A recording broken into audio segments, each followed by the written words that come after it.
पहुंच जाएँ खिलाफत मूवमेंट में, ठीक है। तो ये बहुत ज़्यादा इम्पोर्टेंट टॉपिक है सेक्शन 2 का।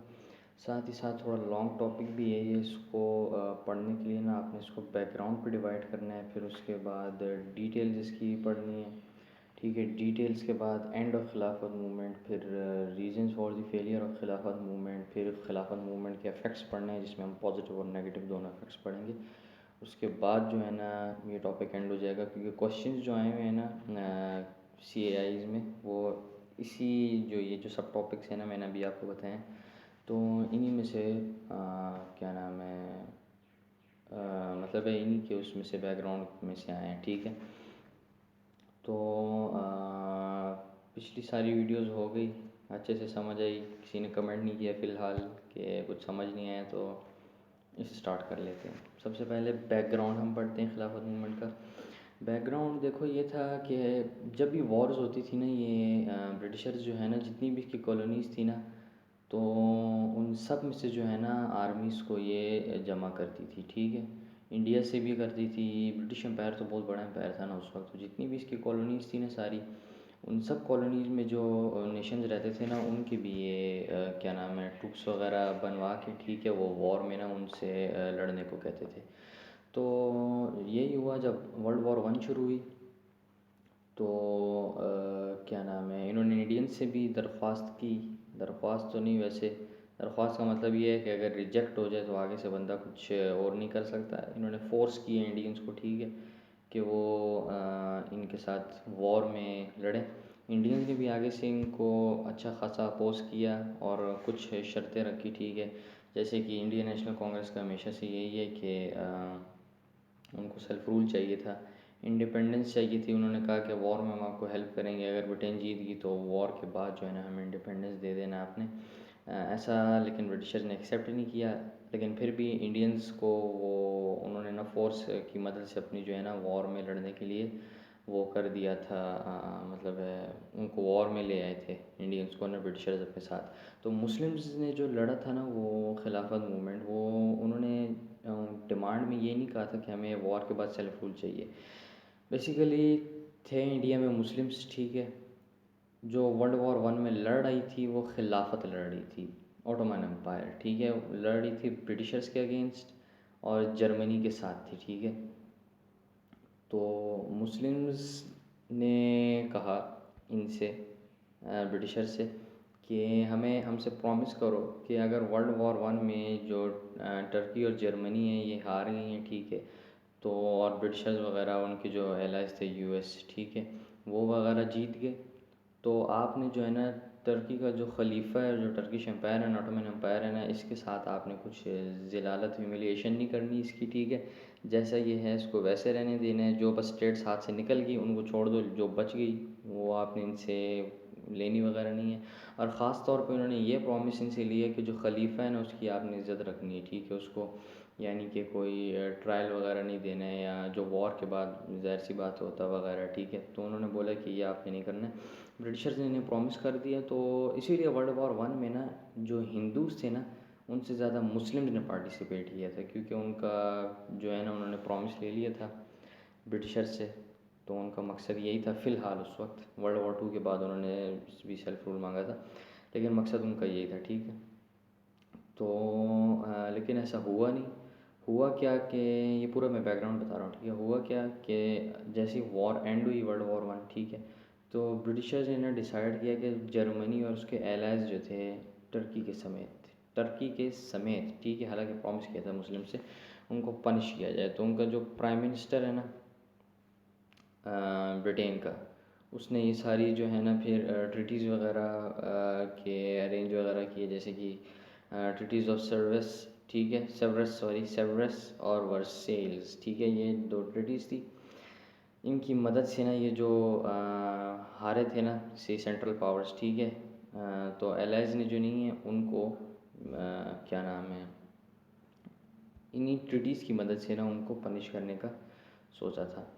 तो ये हुआ। साथ ही साथ ब्रिटिशर्स ने एक और हरकत की, वो ये थी कि जो बाल्कन स्टेट्स नहीं थी, बाल्कन स्टेट्स यानी कि वो आ गई, रोमेनिया आ गया, ठीक है, मैसेडोनिया आ गया, ये जो थी ये टर्किश एम्पायर के अंडर थी ना। तो इन स्टेट्स में जैसे इन्होंने देखा कि वॉर शुरू हो गई है, ठीक है, तो ये स्टेट्स ना टर्की से लड़ने लग गई, ठीक है। वॉर में ही टर्की के साथ लड़ने लगी। उन्होंने बोला कि ब्रिटिश वगैरह हैं वो हमारी हेल्प करेंगे, ठीक है, और हम उनकी हेल्प की मदद से ये जो ऑटोमन एम्पायर है ना इनकी हम मतलब रूल से निकल जाएंगे, मतलब डीकोलोनाइज हो जाएंगे, ठीक है। तो ये युवा बाल्कन स्टेट्स हैं, ये लड़ रही थी टर्की के ख़िलाफ़, ठीक है। इन्हें हम बाल्कन वॉर्स कहते हैं, ठीक है, जो टर्की और बाल्कन स्टेट्स के बीच में हुई थी। तो उस वॉर में भी ना जो ब्रिटिशर्स हैं ना उन्होंने बाल्कन स्टेट्स को सपोर्ट किया था। तो ये बात भी मुस्लिम्स को बहुत ज़्यादा बुरी लगी थी। और साथ ही साथ ये जो ब्रिटिश के ट्रूप्स में अगर ज़ाहिर सी बात है मुस्लिम्स भी थे, तो मुस्लिम्स भी जो है ना ये वॉर्स लड़ रहे थे, मतलब टर्की के ख़िलाफ़ एक तरह से कह सकते हो। तो ये था एक रीज़न। और तो मुस्लिम मतलब ऐसा ही होता गया। बाल्कन स्टेट्स का जो वो था ना क्या नाम है रिज़ल्ट, वो ये था कि बहुत सी इंपॉर्टेंट जगह नहीं है वो मुस्लिम्स के, टर्की जो है ना टर्किश एम्पायर ऑटोमन एम्पायर उनके हाथों से निकल गई। जैसे कि जेरूसलम का कह लो और बगदाद वगैरह, मतलब ऐसी इंपॉर्टेंट जगहें जो है ना इनके टर्किश एम्पायर के हाथों से निकल गई। तो ये सबसे इम्पॉर्टेंट जगह थी, कॉलोनीज़ थी टर्किश एम्पायर की। तो मुस्लिम्स को एक डर लगने लग गया ना, जो आर्मी में थे और साथ ही साथ जो इंडिया में थे जिन्होंने खिलाफत मूवमेंट लॉन्च की, कि अगर टर्की ऐसे ही जो है ना अपनी कॉलोनीज़ वगैरह लूज़ करता गया, ये वॉर जो हैं जिनसे असल लड़ाई है उनसे भी, और बाल्कन स्टेट्स वगैरह मतलब जो इनकी अपनी कॉलोनीज़ है वो भी इनके ख़िलाफ़ लड़ी थी, तो इनसे ऐसे ही वॉर्स हारता गया, तो टर्किश एम्पायर जो है ना बड़ी जल्दी ये टूटने वाला है, ठीक है, ब्रेक हो जाएगा। तो ये मुस्लिम्स को बर्दाश्त नहीं था वो, क्योंकि टर्किश एम्पायर जो था वो पूरी मुस्लिम उम्मा को रिप्रेजेंट कर रहा था। साथ ही साथ जो खलीफा था टर्की का वो स्पिरिचुअल हेड था सारे मुस्लिम्स का, साथ ही साथ कस्टोडियन था होली प्लेसेस कस्टोडियन। जैसे कि हमें पता है ना कि अभी तो अरबों के पास आ गया है मक्का मदीना, ठीक है, लेकिन जब तक टर्किश एम्पायर था ना ये मक्का मदीना ये हज वगैरह सारा जो है ना ये जो मक्का मदीना ये कंट्रोल में था उसके, टर्किश एम्पायर का, तुर्कों के कंट्रोल में था, ठीक है। तो वही ना उस वक्त ये जो था ना कस्टोडियन था सारी होली प्लेसेस का, जो कि अरेबिया में थी या कहीं और जैसे कह लो कहीं और भी थी, ठीक है। तो उनका ये कस्टोडियन था। तो इस खलीफा और टर्किश एम्पायर की ज़िल्लत का क्या मतलब हुआ कि क्योंकि ये पूरी नेशन को रिप्रेजेंट करती थी ना, इसका मतलब है कि पूरी मुस्लिम नेशन की ज़िल्लत हुई, ठीक है। तो ये भी एक रीज़न था खिलाफत मूवमेंट को स्टार्ट करने का। साथ ही साथ ना ये क्योंकि वॉर्स के दौरान भी और वैसे भी ये ब्रिटिश और रशिया जो है ना इनकी आपस में टसल थी, ठीक है। ये दोनों चाहते थे कि पर्शिया और अफ़गानिस्तान ये थोड़ी मतलब है लेस डेवलप्ड जो है कह लो कंट्रीज़ थी उस वक्त, ठीक है। इनको मतलब ऑक्यूपाई करना ना बड़ा आसान सा काम था, आसानी से इन्होंने ऑक्यूपाई हो जाना था। तो ये रशिया और जो ब्रिटिश है ना ये टसल में थी ना एक दूसरे की कि हम पहले इधर आएंगे या वो इधर रूल करेंगे। तो इसीलिए भी हमें सुनने को मिलता है कि जो है ना ये रेलवेज़, इसीलिए इंडियन मुस्लिम जो सोचते थे कि जो रेलवेज़ बनाई थी ना ये ब्रिटिशर्स ने इंडिया में, वो इंडियंस का यही ख्याल था कि जो रेलवेज़ ब्रिटिशर्स ने इंडिया में बनाई है ना वो क्विक मूवमेंट के लिए बनाई है, कि अगर जो है ना रशिया अफ़गानिस्तान मतलब पहुंच जाता है तो वो अफ़गानिस्तान के और रशिया के ख़िलाफ़ मुज़ाहमत करेंगी, और जो है ना अपनी ट्रूप्स इन ट्रेन्स वगैरह की जगह ना जल्दी से इधर उधर रशिया के साथ वॉर की सूरत में ना मतलब उधर ट्रांसपोर्ट करेंगी। तो एक ये भी रीज़न था जिससे हमें पता चलता है कि टसल थी ब्रिटिशर्स और रशिया के बीच में, ठीक है, कि अफ़गानिस्तान और पर्शिया को रूल कैसे करना है। और उधर की जो मुस्लिम पॉपुलेशन है उसके बारे में इन्होंने ख़याल किया नहीं, ठीक है, बिल्कुल भी, कि वो कैसा सोचेंगे। ऊपर से इनकी जो क्या नाम है जो इनका मतलब कॉलोनीज़ बनाने वाला जो इनका माइंडसेट था वो भी ऐसा माइंडसेट था ना कि ये चाहते थे कि पूरी दुनिया ही हमारे अंडर आ जाए, ठीक है। तो ये भी चीज़ थी, इसलिए जो मुस्लिम्स थे ना वो इंडिया के वो अलार्म थे, ठीक है, अलार्म थे। और साथ ही साथ ना उनको पता था कि कैसे इसे मतलब इससे रोकना है। लेकिन उन्होंने जितनी भी कोशिशें की थी सारी वगैरह वो सारी जो है ना वो मिट्टी में मिल गई थी, सारी फेलियर्स थी, ठीक है। वो हम अभी आगे पढ़ेंगे डिटेल्स में।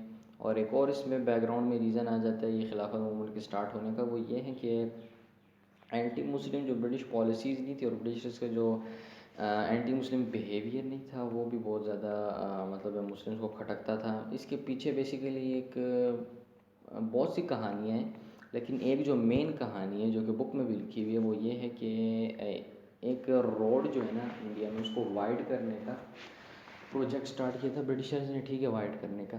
तो रोड के एक तरफ थी मस्जिद, ठीक है, एक तरफ था टेंपल, ठीक है। तो ब्रिटिशर्स जो है ना मंदिर और मस्जिद दोनों को तोड़ना चाहते थे, ठीक है। मंदिर को वो तोड़ने गए तो हिंदूज़ ने बहुत ज़्यादा उनको क्या नाम है उनकी मिन्नत वगैरह की कि आप इस क्या नाम है मंदिर को छोड़ दीजिए, ठीक है, इसको तोड़े नहीं इस टेंपल को। लेकिन जो ब्रिटिशर्स हैं, ठीक है, वो मान गए, उन्होंने बोला ठीक है हम नहीं तोड़ते हैं। लेकिन जब दूसरी तरफ वो मॉस्क जो है मस्जिद है उसको जब वो तोड़ने के लिए गए थे तो मुस्लिम्स ने जो हिंदूज़ थे उनसे ज़्यादा मिन्नत वगैरह की, लेकिन इन्होंने बात ना मानी और जो ईस्टर्न पार्ट है मस्जिद का ना उसको तोड़ दिया, ठीक है, और रोड अपना वाइड कर दिया। तो एक ये जो थी ना ब्रिटिशर्स का एटीट्यूड, एंटी मुस्लिम एटीट्यूड, ठीक है, ये मुस्लिम को बहुत खटकता था। और सिर्फ यही नहीं था, बहुत से ऐसे मतलब है वो थे उन्हें क्या कहते हैं स्टोरीज़ वगैरह थी जो हमारी बुक में लिखी हुई है ना, वो ये वाली लिखी हुई है सिर्फ, ठीक है। तो ये पूरा आ जाता है भाई बैकग्राउंड में। अभी हम पढ़ते हैं डिटेल्स ऑफ खिलाफत मूवमेंट, ठीक है। तो इसके मेन लीडर्स की बात करें तो स्टार्ट ये मेनली जो किया था ना वो अली ब्रदर्स ने किया था, मोहम्मद अली जौहर और शौकत अली जौहर, ठीक है। उसके अलावा इसके जो बाकी लीडर्स थे वो मौलाना अब्दुल कलाम आज़ाद थे इंडियन नेशनल कांग्रेस के, ठीक है, हाकिम अजमल ख़ान थे, डॉक्टर मोहम्मद अंसारी वगैरह थे, और सबसे इम्पोर्टेंट एक और लीडर था वो जो था वो गांधी था, ठीक है। लेकिन गांधी जो है ना वो बाद में ज्वाइन करेगा अपनी नॉन कॉपोरेशन मूवमेंट को ना इसके साथ मर्ज कर देगा, वो पढ़ते हैं।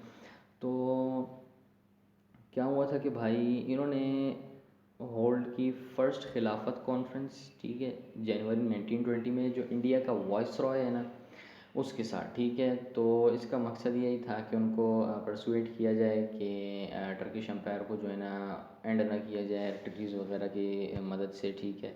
और जो खलीफा है उसकी इज़्ज़त बरकरार रखी जाए। वैसे खलीफा की इज़्ज़त जो है ना वो उसके अपने टर्किश फेलो क्या नाम है उसका कमाल अतातुर्क ने ना जो है पामाल कर दी थी। लेकिन फ़िलहाल मुस्लिम्स इधर कॉन्फ्रेंसेस में यही कह रहे थे, ये दोनों बातें कर रहे थे कि टर्किश एम्पायर और खलीफा दोनों की इज़्ज़त रखी जाए, ठीक है। 1920 के जनवरी में फर्स्ट खिलाफत मूवमेंट हुई वायसराय के साथ, ये एंड हो गई।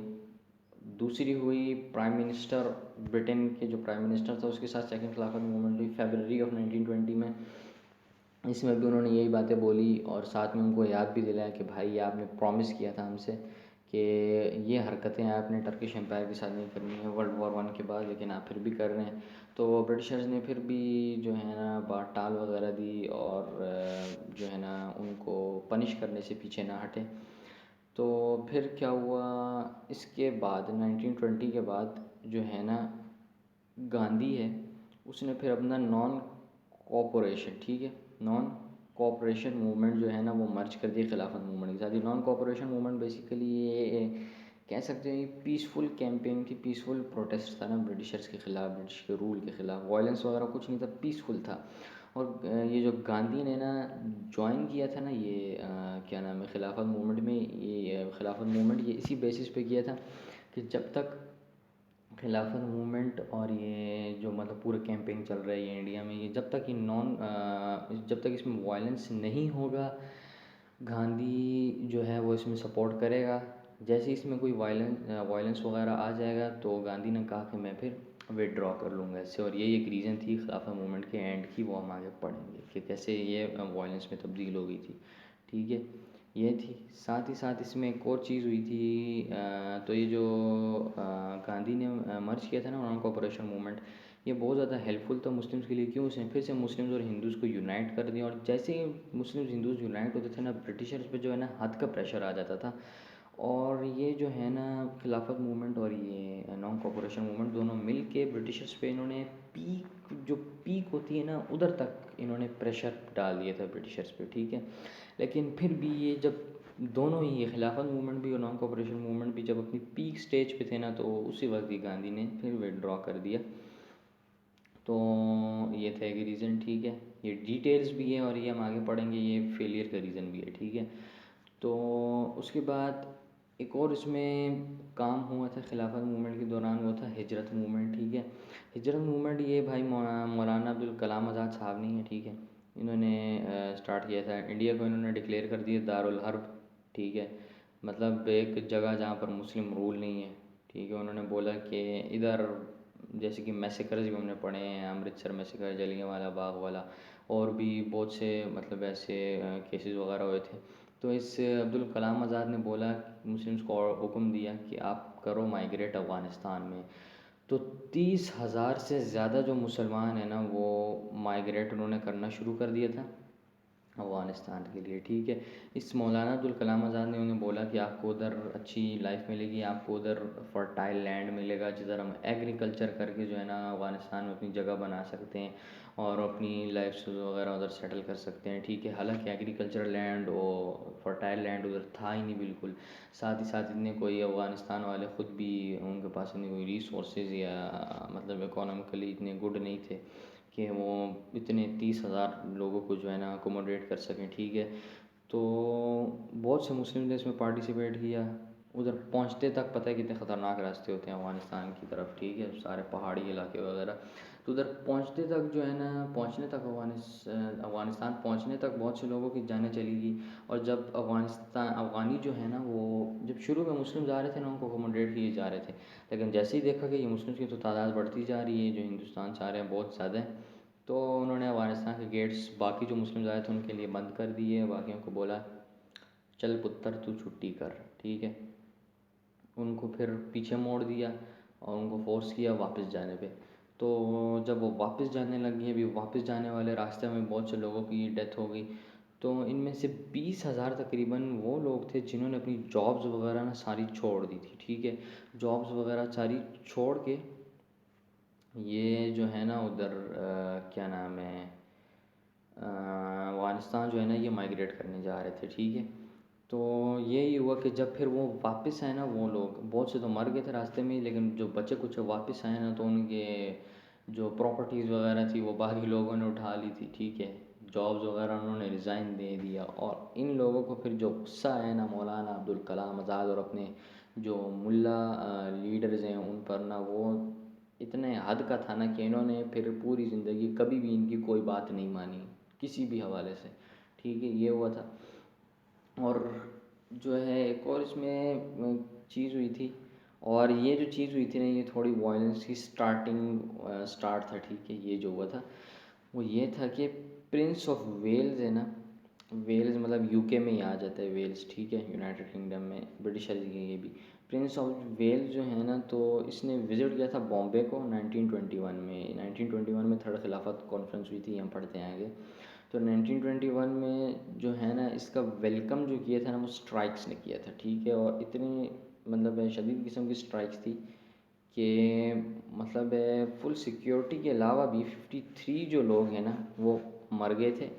साथ ही साथ जो है ना 30,000 पॉलिटिकल वर्कर्स जो थे, यानी कि जो ये सारे स्ट्राइक्स वगैरह ऑर्गेनाइज़ करते हैं और प्लान बताते हैं कि ऐसे करना है या वैसे करना है, तो इनको भी जो है ना अरेस्ट कर दिया था ब्रिटिशर्स ने, ठीक है।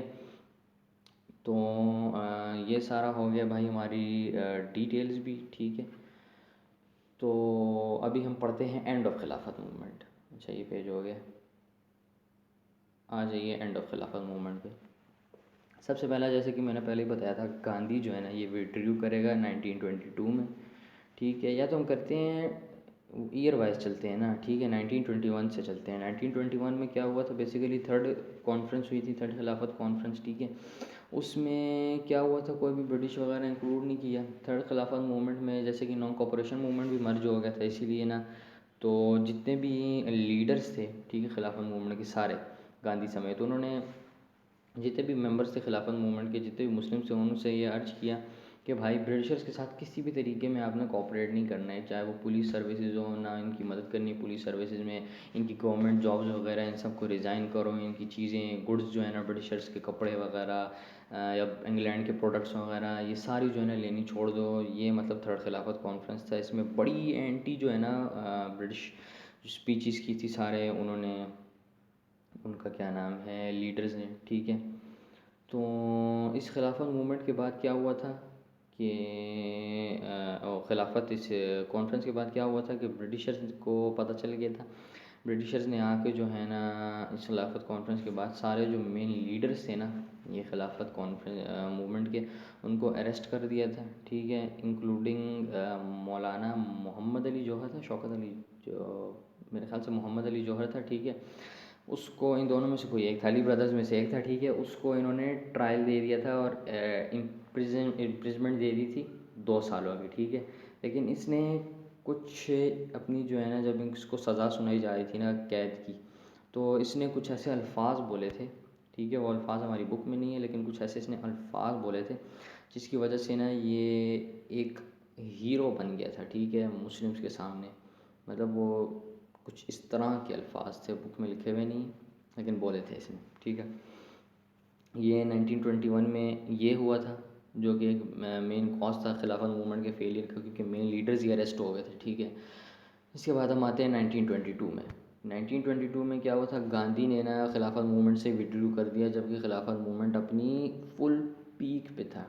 फुल पीक पे इतना ज़्यादा इन्होंने प्रेशर डाला हुआ था ब्रिटिशर्स पे ना कि उनके पास खिलाफत को छोड़ने के लिए ना कोई मतलब रीज़न ही नहीं है, कोई क्या नाम है, चारा ही नहीं था इसके अलावा। लेकिन गांधी ने फुल एंड पीक में जो है ना इसको विड्रॉ कर दिया। वो क्यों? उसने बोला था कि भाई इसको रखना है नॉन वायलेंट, ठीक है। लेकिन चोरा चोरी जो इंसिडेंट हुआ था वो उसके बाद जो है ना इसमें वायलेंस आ गया था, गांधी ने इसीलिए विड्रू कर दिया। चोरा चोरी इंसिडेंट बेसिकली ये गोरखपुर डिस्ट्रिक्ट है यूपी का, ठीक है। तो उधर क्या हुआ था कि उधर ये चोरा चोरी की विलेज है, उधर यही वैसे जो बंदे थे ना वो गांधी के अपने नॉन कॉपोरेशन मूवमेंट के बंदे थे, लेकिन फिर भी इसने विड्रॉ कर दिया उसमें से, खिलाफत मूवमेंट में से। ना गांधी के नॉन कॉपोरेशन के बंदे थे, उन्होंने क्या किया कि जो लोकल उधर पुलिस वगैरह नहीं थी ना, पुलिस स्टेशन उधर इन्होंने अटैक कर दिया। तो इन्होंने जब अटैक किया पुलिस ने जो है ना रिप्लाई में इन पे गोलीबारी शुरू कर दी, ठीक है, और फायर ओपन कर दी इन पे। तो इन्होंने फिर क्या किया ना, मोलोटॉव्स वगैरह फेंक के, ठीक है, इनके जो वो थे ना क्या नाम है, मोलोटॉव्स, वैसे मैं खुद से बोल रहा हूँ, अच्छा पेपर में नहीं लिखा ना, इन्होंने बस लिख दो आप लोग कि इन्होंने जो पुलिस स्टेशन वगैरह है ना उनको फायर पे सेट कर दिया, ठीक है, मतलब आग लगा दी पुलिस स्टेशन वगैरह पे। तो उसकी वजह से क्या हुआ, 22 पुलिस मैन जो है ना वो ज़िंदा जल गए और 3 सिविलियंस मर गए, यानी कि इतना वायलेंस हो गया था। इसके बाद इसीलिए गांधी ने इससे नॉन कॉपरेशन और खिलाफत मूवमेंट से जो है ना अपनी सपोर्ट निकाल दी। और दोनों इसका इफ़ेक्ट जो है ना गांधी पे भी आया था, मुस्लिम्स पे भी, क्योंकि खिलाफत मूवमेंट भी वीक हो गई थी और नॉन कॉपरेशन मूवमेंट भी वीक हो गई थी, क्योंकि नॉन कॉपरेशन मूवमेंट को भी ना खिलाफत मूवमेंट की सपोर्ट मिल रही थी। तो एंड में आ जाते हैं भाई, जिसे कहते हैं ना last nail in the coffin of, उसे क्या कहते हैं, खिलाफत मूवमेंट, ठीक है। खिलाफत मूवमेंट का जो कफिन था ना, ठीक है, कफिन सबको पता है क्या होता है कफिन, जो मतलब जिसमें मैं एक डेड बॉडी को रखते हैं ग्रेव में डालने से पहले, ठीक है। तो आखिरी जो नेल था ना उसमें, वो भाई एक तुर्क था, मुस्तफ़ा कमाल पाशा, जिसे हम मुस्तफ़ा अतातुर्क पता नहीं क्या था, अतातुर्क शाह, हाँ, मुस्तफ़ा कमाल अतातुर्क, ठीक है। इसका असल जो नाम था ना वो था मुस्तफ़ा कमाल पाशा, ठीक है। और इसको जो नाम दिया गया था ना वो मुस्तफ़ा कमाल अतातुर्क दिया गया था, ठीक है। तो इसने क्या किया था, इसने बेसिकली ये जो खिलाफत मूवमेंट है ना इसको जड़ से ही मतलब है उखाड़ दिया था। 1924 में जो है ना इसने खिलाफत मूवमेंट ही एंड कर दी थी, ठीक है। तो इसने जब देखा कि भाई टर्की हार रही है जंगें, ये जो महमद द सिक्स्थ था ना, जो लास्ट सुल्तान था ऑटोमन एम्पायर का, इसको भेज दिया था उधर, क्या नाम है, एग्ज़ाइल पे। और उस अच्छा तो फिर कमाल अतातुर्क ने ना उसको किक आउट कर दिया अपनी पोजीशन से। फिर मीनवाइल ना उसने क्या किया कि बहुत सी इंपॉर्टेंट जगह नहीं थी ना जो टर्की एम्पायर की ना जो उसने लूज़ कर दी थी, वो उसने वापस रिगेन कर ली, जिसकी वजह से इसकी पॉपुलैरिटी बढ़ गई। और साथ ही साथ ना इसने फिर इसको एग्ज़ाइल पे भेज दिया इटली पे। लेकिन ये इसने क्या किया था ना, ये महमद दी6 ने ये एग्ज़ाइल पे टर्की नहीं गया था, ये फिर ब्रिटिश की हेल्प लेके नहीं, ब्रिटिश के एक वॉरशिप है ना उसमें ये बैठ के कहीं और निकल गया था। फिर डमास्कस में ये मर गया था, सुल्तान महमद दी6। चलो वो हमारा टॉपिक नहीं है फ़िलहाल, अभी हम ये पढ़ रहे हैं कि इसने फिर ये हरकत की, ठीक है, ये अतातुर्क ने। उसके बाद इसने फिर जो है ना 1924 में खिलाफत को ऑफिशियली एंड करके जो है ना टर्की को रिपब्लिक बना दिया और ख़ुद इसका पहला लीडर बन गया, रिपब्लिक ऑफ द टर्की का पहला लीडर बन गया। ठीक है, ये था हमारा reason for the failure, sorry end of the खिलाफत मूवमेंट। अभी एंड ऑफ द खिलाफत मूवमेंट में ना ये जो मैंने 3 आपको पढ़ाए ना कि गांधी विड्रीव एक रीज़न था, मेन लीडर्स का अरेस्ट रीज़न था थर्ड खिलाफत कॉन्फ्रेंस के बाद, और जो खिलाफत जो अतातुर्क ने ख़त्म की थी ना, ये तीनों जो है ना इसके रीज़न फॉर द फेलियर में भी आ जाते हैं, ठीक है। और रीज़न फॉर द फेलियर के बाद हमने जो है ना और वो जो 2 चीज़ ऐड करनी है फेलियर के रीजंस में, वो हिजरत मूवमेंट है, ये भी मैंने समझा दी है, और एक मोपला अपराइजिंग आपने इंक्लूड करनी है जो कि 1921 में हुई थी। मोपला अपराइजिंग में समझा देता हूँ। तो मोपलास जो थे ना, ये बेसिकली अरब कल्चर के मुस्लिम फार्मर्स थे, पीजेंट्स थे जो कि साउदर्न इंडिया में रहते थे। तो इनका जो गुस्सा था ना, वो ब्रिटिशर्स और हिंदू जो ज़मींदार हैं उनके ख़िलाफ़ था। वो बड़े भारी टैक्सेस इन पे इम्पोज़ किए हुए थे। तो इन्होंने क्या किया, 10,000 मोपलास जमा हुए, ठीक है। और जो है ना ये एक जगह थी, 2 मिनट में वो पेज ही खोल देता हूँ, उड़ी बाबा ये मोपला अपराइजिंग, ठीक है। इधर इन्होंने, हाँ, तिरतुर ये जगह थी, ठीक है, इंडिया में। इन्होंने जो है ना क्या किया कि इधर जो पुलिस स्टेशन वगैरह है ना उसको कब्ज़ा कर लिया, सारी जो गन्स वगैरह हैं उनको हथिया लिया। बहुत सी जो है ना पुलिस स्टेशन को तोड़ा। हिंदू और ब्रिटिशर्स जो पुलिस में थे ना लोकल, उधर उनको इन्होंने हार्म किया। साथ ही साथ जो हिंदूज़ की प्रॉपर्टीज़ वगैरह टेम्पल्स वगैरह ना उनको भी तोड़ फोड़ की। तो ब्रिटिश ट्रूप्स ने ना इसके ख़िलाफ़ एकदम से रिएक्ट किया, ठीक है। और साथ ही साथ जो है ना 4,000 मोपलास को मार दिया और बाकी जो थे ना वो वुंडेड थे। सिर्फ 100 जो ब्रिटिशर्स हैं उन्होंने ये हरकत की थी। ज़ाहिर है ब्रिटिशर्स के पास वेपन वगैरह बड़े टाइट किस्म के होते हैं, ठीक है। तो यही थी। अभी ये कैसे था रीज़न खिलाफत मूवमेंट के फेलियर का, वो इसलिए क्योंकि मोपला अपराइजिंग में जो मुस्लिम्स थे ना उन्होंने जो हिंदू टेम्पल वगैरह थे ना उसको भी हार्म पहुँचाया। इसकी वजह से क्या हुआ, पूरी जो इंडिया थी ना उसमें जो मुस्लिम्स और हिंदूज़ थे ना वो डिवाइड हो गए। और ज़ाहिर है जब डिवाइड हो गए तो सबको पता है कि इसका मतलब क्या है डिवाइड होने का, ठीक है। तो अभी पॉजिटिव इफेक्ट में आते हैं खिलाफत मूवमेंट के इफेक्ट्स में। पॉजिटिव इफेक्ट भी नेगेटिव इफेक्ट भी। पहला तो पॉजिटिव इफेक्ट पढ़ते हैं। पॉजिटिव इफेक्ट ये कि जो नॉन कॉपरेशन मूवमेंट है ना उसने मुस्लिम्स और हिंदूज़ को क्लोजर ला दिया, ठीक है। और ब्रिटिश रूल को रिजेक्ट किया इंडिया में। और साथ ही साथ जो है ना ये मुस्लिम हिंदू यूनिटी ने ब्रिटिशर्स को इतना परेशान किया कि इनको पता चल गया ब्रिटिशर्स को कि मुस्लिम्स और हिंदूज़ को डिवाइड रखना कितना ज़्यादा इंपॉर्टेंट है। क्योंकि अगर ये तो पूरी कम्युनिटीज़ थी नहीं, ये तो सिर्फ इंडिया की हिंदू और मुस्लिम्स यूनाइट हुई थी। वो सोच रहे होंगे कि अगर पूरी जो कम्युनिटी इंडिया की सारी जो हिंदुस्तान है वो यूनाइट हो जाए तो हमारा तो इधर रहना इम्पॉसिबल ही है, ठीक है। तो ये जो है ना मुस्लिम हिंदू की यूनिटी ने ब्रिटिशर्स को जो है ना इंडियंस की स्ट्रेंथ दिखाई। एक ये पॉजिटिव इफेक्ट था इसका, ये लिख लो।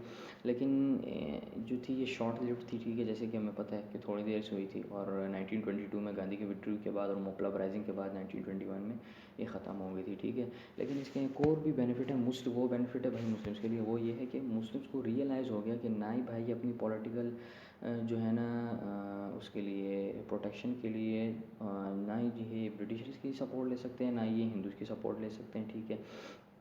इसलिए मुस्लिम्स को पता चल गया कि भाई ये जो short lived Hindu Muslim unity थी ना ये इनके लिए ब्लेसिंग थी।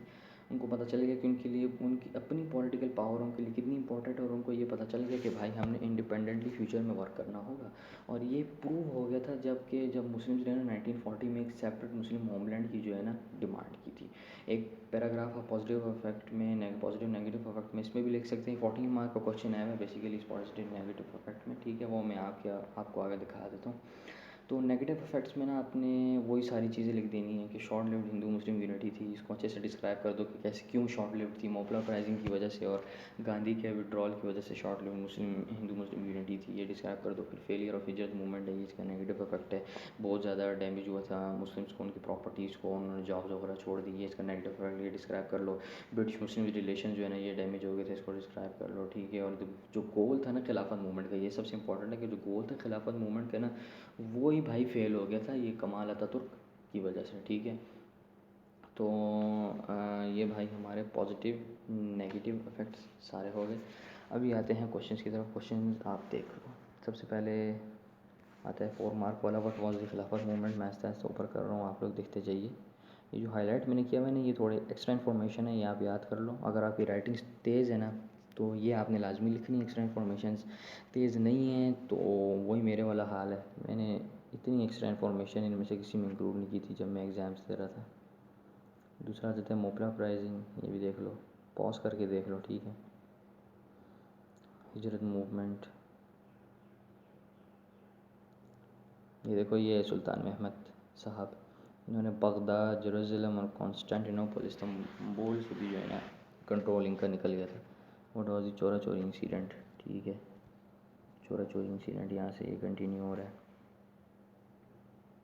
देखो, angry mob participating in non cooperation movement, थे तो ये उसके अपने ही बंदे हैं, उसका क्या नाम है, नॉन कोऑपरेशन वाले गांधी के।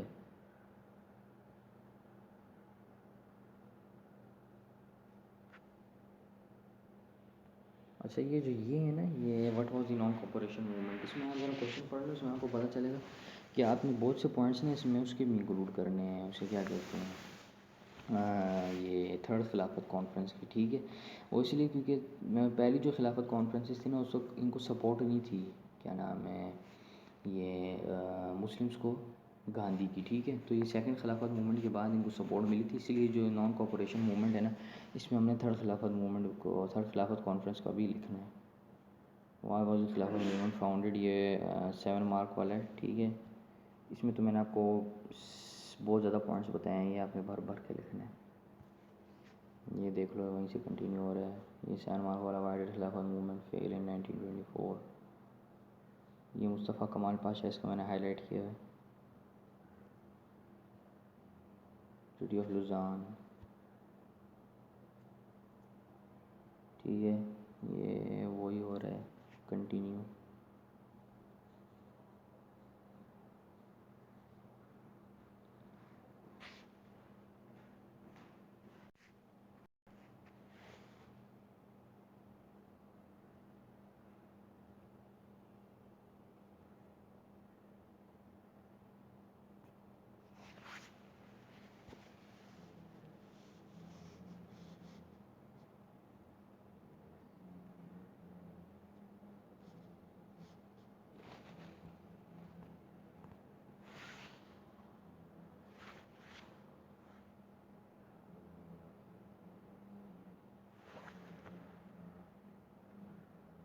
अच्छा, तो ये है भाई वही वाला क्वेश्चन, ठीक है। ये हाउ सक्सेसफुल, ये वाला खिलाफत मूवमेंट का क्वेश्चन, इसमें आपने पॉजिटिव नेगेटिव इफेक्ट्स लिख देना है, ठीक है। और डिड नॉट अचीव वगैरह, मतलब जब इस तरह के आपको वर्ड्स मिले ना किसी क्वेश्चन में, उसमें हमने यही लिखने होते हैं, सक्सेसेस, फेलियर्स और नेगेटिव पॉजिटिव इफेक्ट्स वगैरह।